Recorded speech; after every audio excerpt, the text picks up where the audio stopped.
Hey guys, this is Jam of jamonline.ph and today mag-unbox tayo. Actually, i-reviewin natin ang the best na Cherry Mobile smartphone na nahawakan natin ever.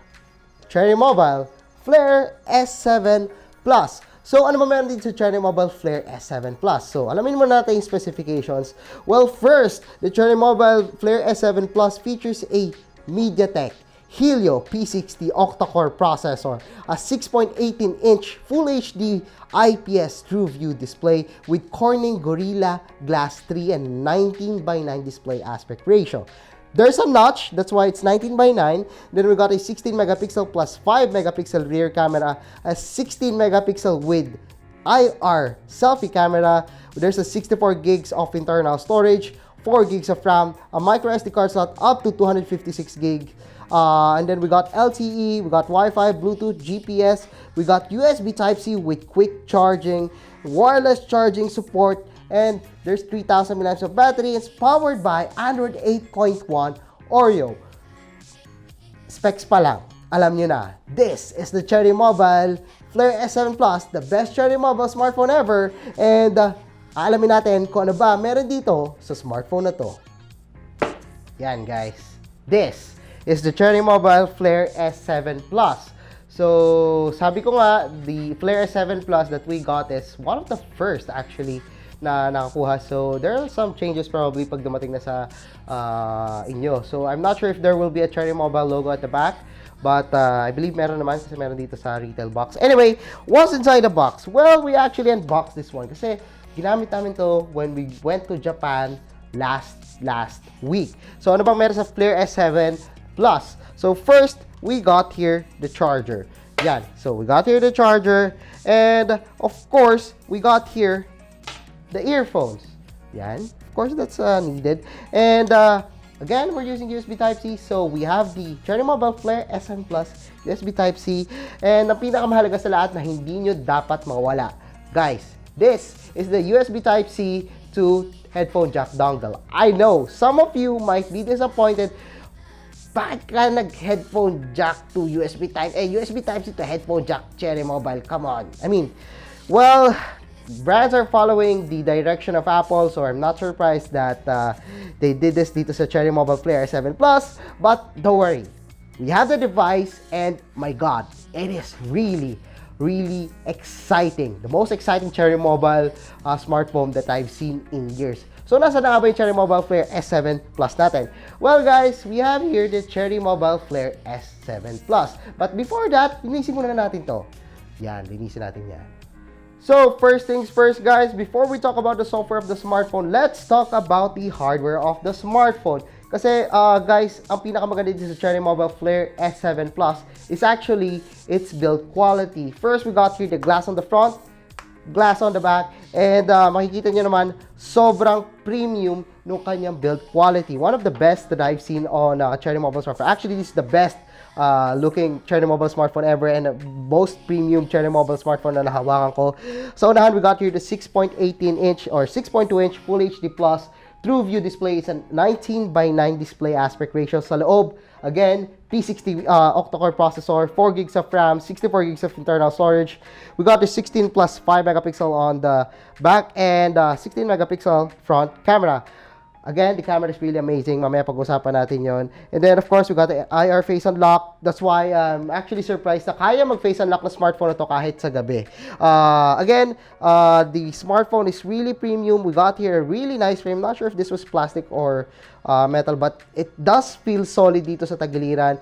Then, of course, we got here the power button, the volume rocker. Sa taas, wala. On the other side, we got here this SIM card slot. Sa ilalim is just the USB Type-C. I know it's a little bit disappointing na walang headphone jack, but no, that's expected already on a smartphone na katulad nito. I mean, this one, it can compete against some mid-range smartphones, but this one is really affordable. You already know the price is $11,999. You can pre-order it right now. And again, I'm really amazed with the software and hardware of the smartphone. We talk about the hardware, it's premium.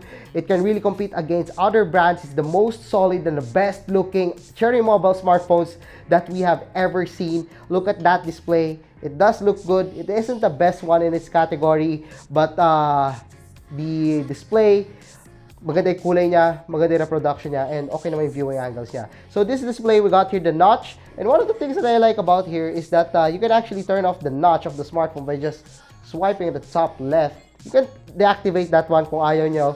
But if ayaw nyo notch, ganyan lang. If gusto nyo na notch, ganyan lang. Sobrang simple. Another thing that I like about this one is raise to wake.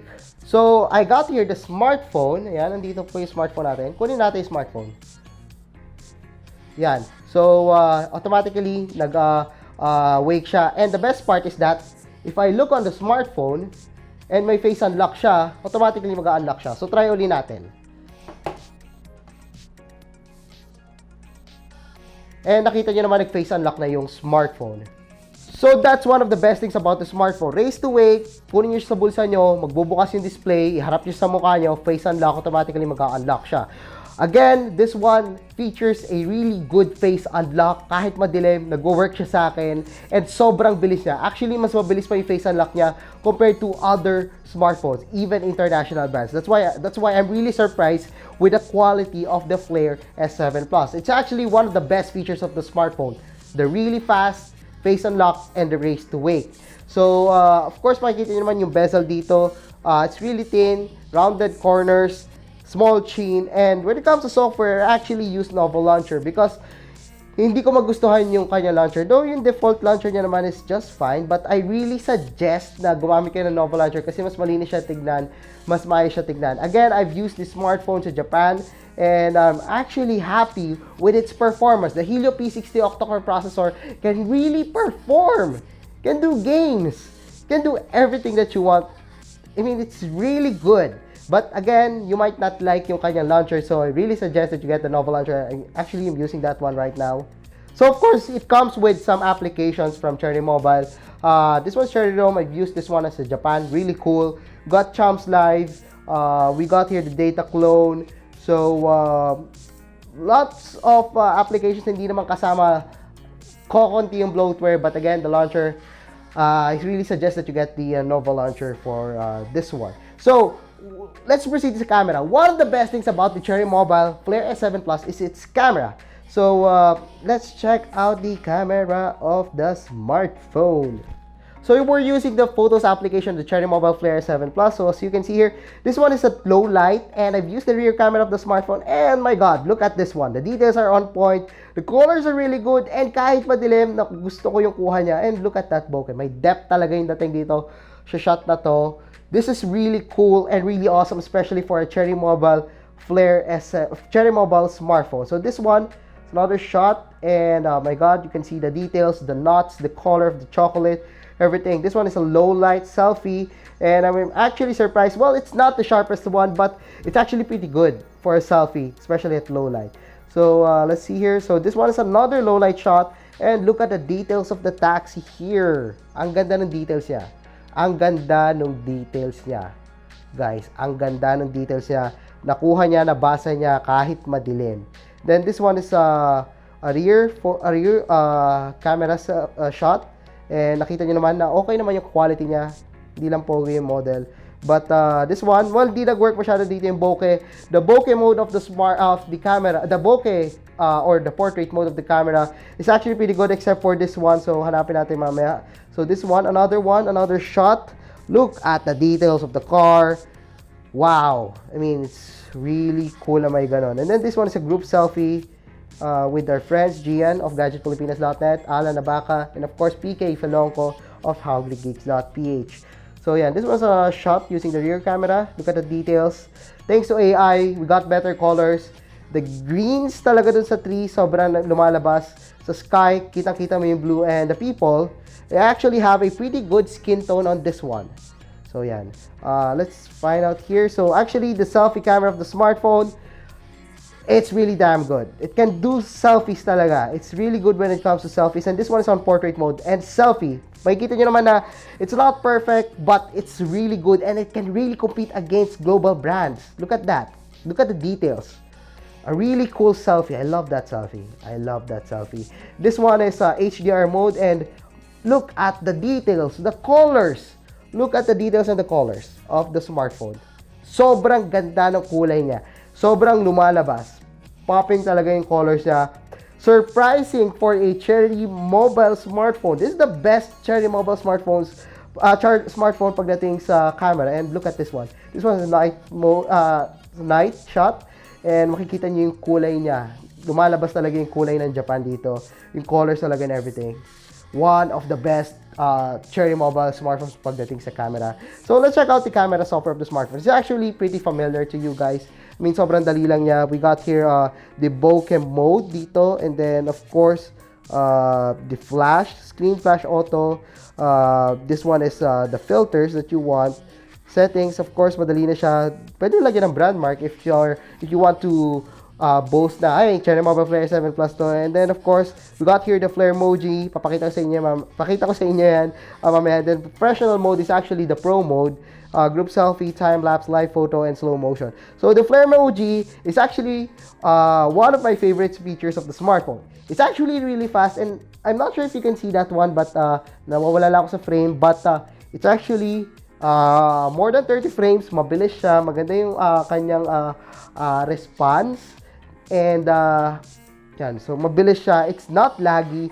And, kakunti lang yung kanyang kasama characters. But, nakikita nyo naman na responsive yung ating characters dito. And, nakikita nyo naman na talagang gumagalaw yung kamay. Actually, even yung mata. Yan, no? So, it's really responsive and talagang gumagana yung kanyang flare emoji.